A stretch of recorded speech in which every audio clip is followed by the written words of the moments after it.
ወደዚህ የሚሄዱት ክርስቶስ ሰምራ ከተባለ እያሉ ይሄዱ ዘራችሁ አይባረክ። በእውነት ዘራችሁ አይባረክ። ታቦትኩም ሊቀ ጳጳስኩም ረግጠው የሚሄዱ ባለጌዎች ኧረ እንደው እባክህ ተው እንደው አባታችን እንደው በአንድ ሰው ሁሉም ሰው አይረገም እንደው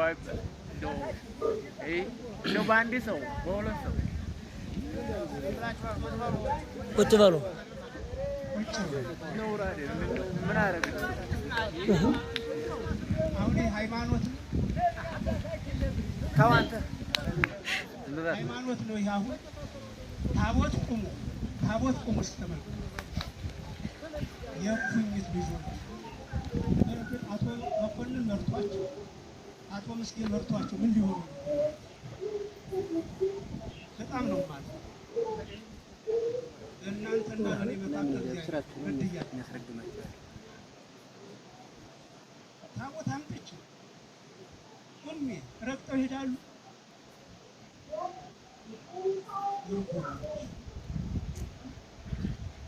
ይህ ህዝብ እኮ ዝምት አቶ መኮንን መርቷቸው አቶ ምስኪን መርቷቸው ምን ሊሆኑ ነው? በጣም ነው ማለት እናንተና ለኔ መካከል ታቦት አምጥቼ እንዲህ ሲል የምትሰሙት ወገኖች ይሄ አቡነ ኤርሚያስ ነኝ የሚለው የአገዛዙ ካድሬ ነው። እንግዲህ ምንድነው ነገሩ? የአንድ አካባቢ ምዕመናን ቤተክርስቲያን ይሰሩና የእመቤታችንን ታቦት አስገቡልን ብለው ለእርሱ ያው እንደሚደረገው እንደወጉ መጀመሪያ ለወረዳ ቤተ ክህነት ከዛ የወረዳው ለሀገረ ስብከት ደብዳቤ ጽፍና ነው ታቦት የሚገባው እና በዛ መሰረት ማመልከቻው ሲገባለት አይሆንም የክርስቶስ ሰምራን ነው ማስገባላችሁ ብሎ የክርስቶስ ሰምራን ታቦት ይዞ ይመጣል። እንግዲህ ተንኮሉን ነው ይውላችሁ ለቅዱሳን ጥላቻ እንዲያድርባቸው ነው። እንግዲህ እነዛ ምዕመናን የሰይጣን ስራ ነው የሰራው ሰውየው። ምዕመናኑ ለወትሮ ይውላችሁ ምን ይደረጋል መሰላችሁ? ታቦት ሲገባ ቤተክርስቲያን የአንድ አካባቢ ሰው ቤተክርስቲያን ያንጽና ታቦት ግን ማስገባት አይችልም። ታቦት እንዲያስገቡ የሚጠይቀው ሊቃነ ጳጳሳቱን ነው። ለወረዳው ቤተ ክህነት ደብዳቤ ይጽፋል። የወረዳው ቤተ ክህነት ደግሞ የዚህ አካባቢ ምዕመናን ቤተክርስቲያን አንጸው አዘጋጅተው የከሌን ታቦት አስገቡልን ብሏል ብሎ ለሊቀ ጳጳሱ ይጽፋል። ሊቀ ጳጳሱ በዛ ጥያቄ መሰረት ይዞ ይሄድና ያን ታቦት ያስገባል። ቤተክርስቲያኑንም ባርኮ ለአገልግሎት ዝግጁ ያደርጋል። እንዲህ ነው የሚደረገው እስከዛሬ። ይሄ ርኩስ፣ ይሄ ርጉም፣ ይሄ ክፉ ካድሬ የዚያ የአውሬው አገልጋይ ግን ምን ያደርጋል?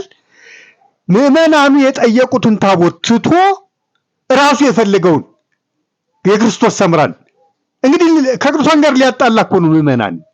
እግዚአብሔር ያሳያችሁ።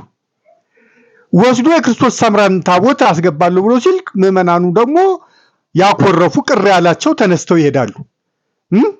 ሲል እንደሰማችሁት ሊቀ ጳጳስ ቆሞ አያችሁ፣ ራሱን እንደ እግዚአብሔር ቆጥሮ ረግጠው ይሄዳሉ። አይገርምም? ይህን ስላደረጉ ብሎ ደግሞ ዘራችሁ አይባረክ፣ እርጉም ሁኑ፣ የእፉኝት ልጆች እያለ ይራገማል።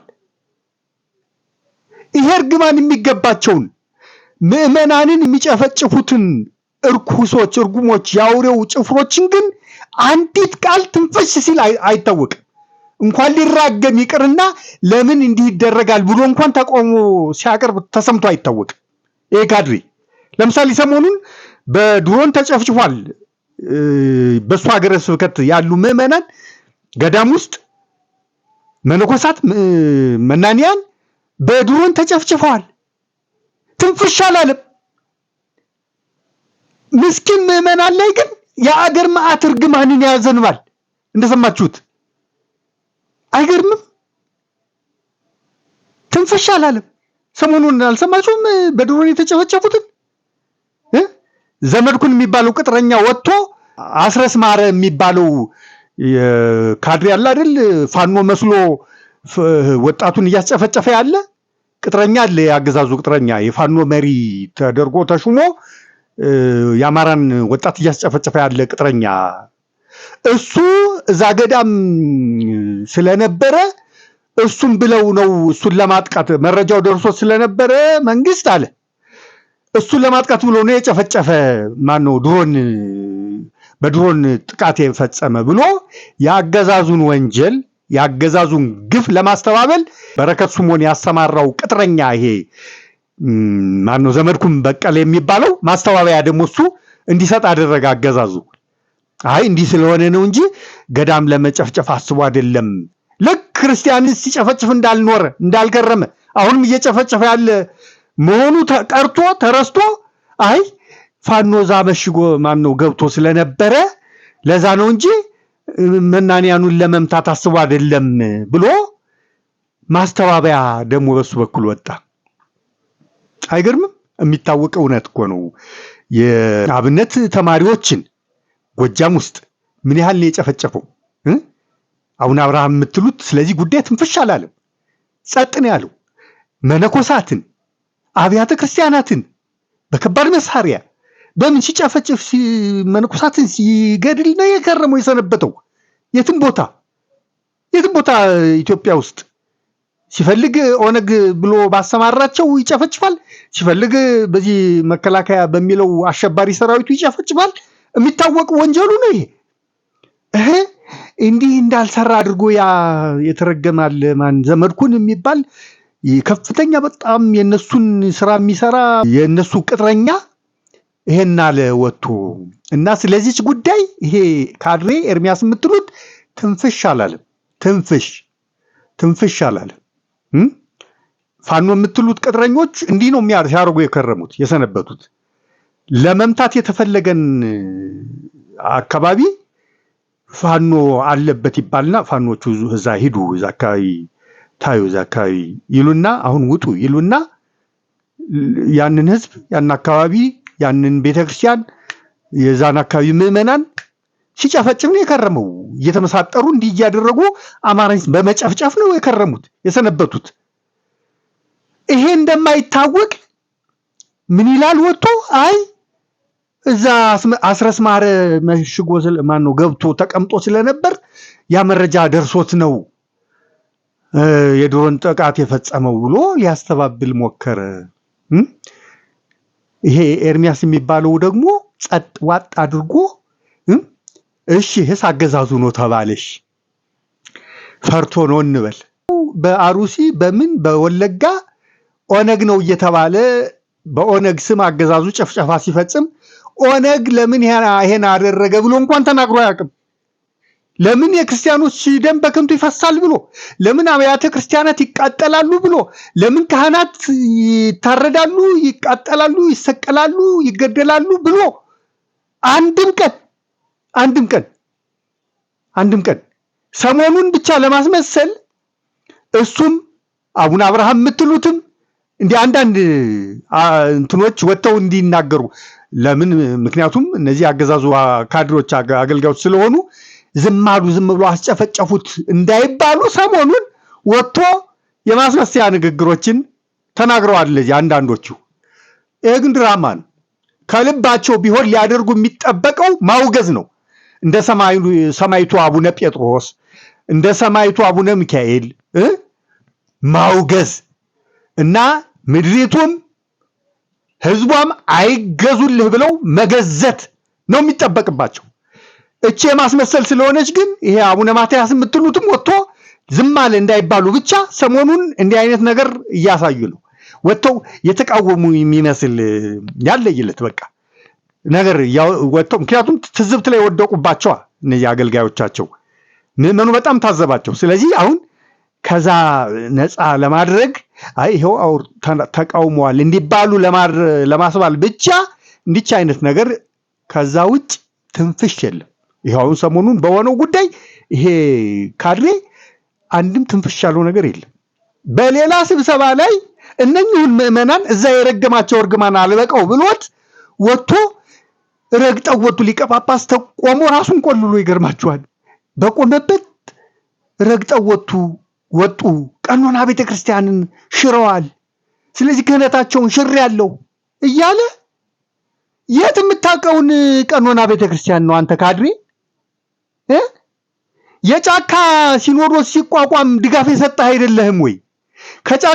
የጫካ ሲኖዶስ የሾማቸው የውሸት ጳጳሳት ወደ ሲኖዶስ ሲቀላቀሉ እና ህዝብ ሲቃወም አትቃወሙ ብለህ የወጣህ አይደለህም ወይ? ለምን ቀኖና ቤተክርስቲያን ይሻራል ብሎ ህዝብ ክርስቲያን ሲወጣ ዘም በሉ ለምን ትቃወማላችሁ?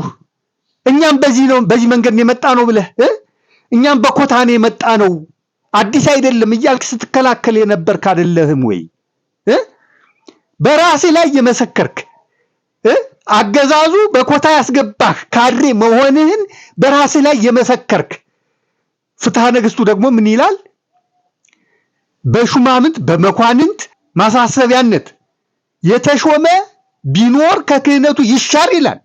ጳጳስም ይሁን ኤጲስቆጶስም ይሁን ምንም ይሁን በመኳንንት በገዢዎች ማሳሰቢያነት የተሾመ ቢኖር ከክህነቱ ይሻር ነው የሚለው። ጵጵስና የለህም። በሌለህ ጵጵስና ጳጳስ ነኝ እያልክ ጉራህን አትንዛ። ጳጳስ አይደለህም። ቀኖና ቤተክርስቲያን ሽሮታል። የነበረህን ክህነትም እንኳን አይደለም ጵጵስናው ክህነቱም የለህም፣ ተሽረሃል። ሰለስቱ ምዕት በቀኖናቸው ሽረውታል፣ በግዝታቸው ሽረውታል። የት የምታውቀውን ቀኖና ነው? ቀኖናን ቤተክርስቲያን ሽረው እንዲህ አደረጉ፣ ረግጠው ሄዱ። የት የምታውቀውን የሀገር ማዕት እርግማን። ህዝቡ ደግሞ ያው የምታውቁት ቀናና እግዚአብሔርን የሚፈራ ነው። የእርግማን በቃ ተንጫጩ። ምን ነው አባታችን ምን አባት መስሏቸዋል? ካድሬ መሆኑን አያውቁም። እርኩስ መሆኑን አያውቁም። ጵጵስናውም የሌለው መሆኑን በካድሬነቱ የተሾመ መሆኑን በዚህ ምክንያት ቤተክርስቲያን የማትቀበለው ጵጵስና መሆኑን ጵጵስናው አያውቁም። የእውነት መስሏቸዋል ጵጵስና ጳጳስነቱ። ደንግጠው ፈርተው ተንጫጩ፣ አለቀሱ።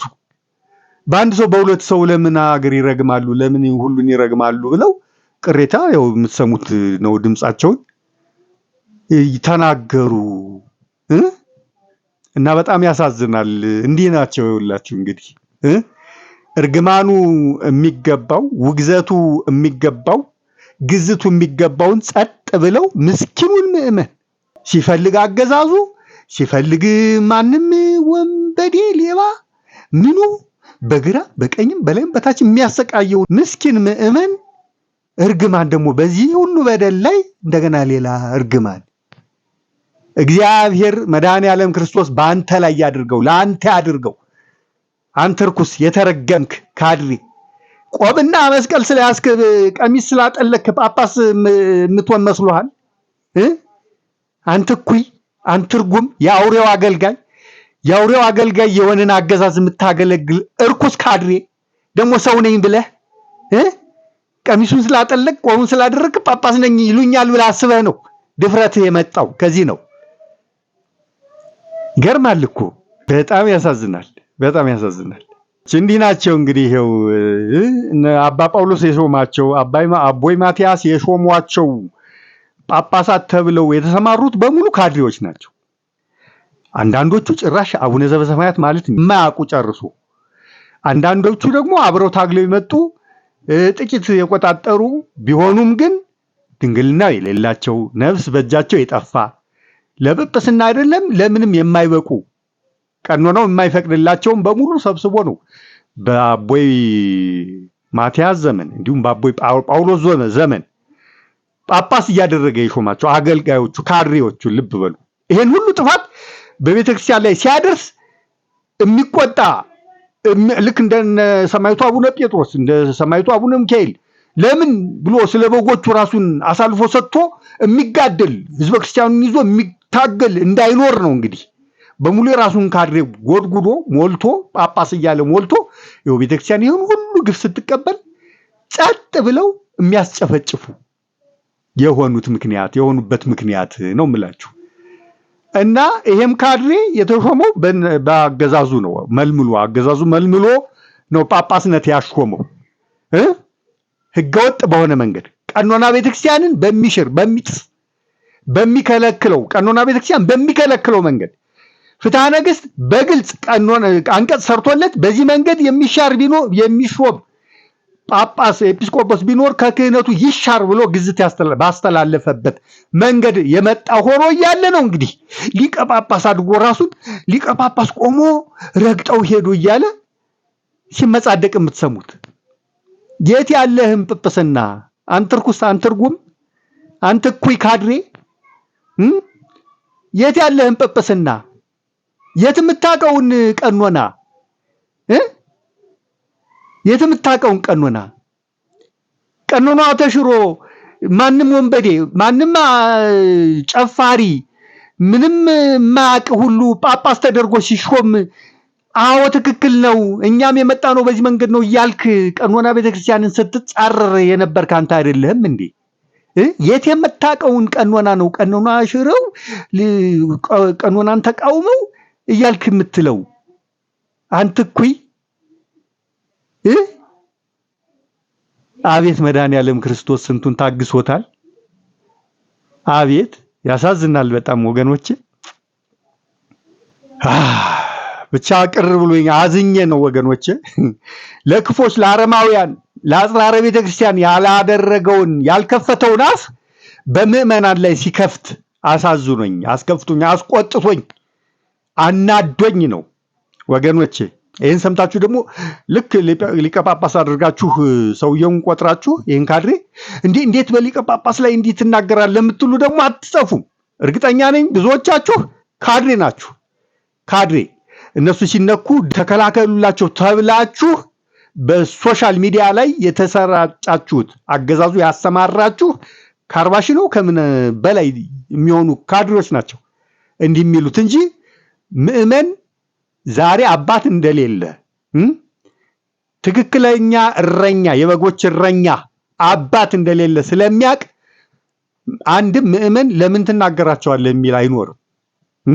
ማንን እያገለገሉ እንዳሉ ስለሚያቅ ጠንቅቆ ስለሚያቅ ምዕመኑን እየሸነገሉ ምዕመናንን የሚያስጨፈጭፉ ምዕመንን እየሸነገሉ ቤተክርስቲያንን ደምስሯን የሚያስቆርጡ ቀኖናዋን ዶግማዋን እያሻሩ እያስፈረሱ ቤተክርስቲያን እንድጠፋ በዚች ሀገር ላይ እንድጠፋ የሚሰሩ እርኩሶች፣ እኩዮች፣ ክፎች የአውሬው አገልጋዮች እንደሆኑ ስለሚያቅ አንድም ምዕመን ለምን ሊቀ ጳጳስ እንዲህ ብለህ ተናገርክ የሚል አይኖርም። እርግጠኛ ነኝ። እና በጣም ያሳዝናል ወገኖቼ። ሼር፣ ኮፒ ሊንክ፣ ሪፖስት፣ ላይክ፣ ኮሜንት፣ ፎሎ ኤንድ ሰብስክራይብ ማድረግ አትርሱ። አመሰግናለሁ።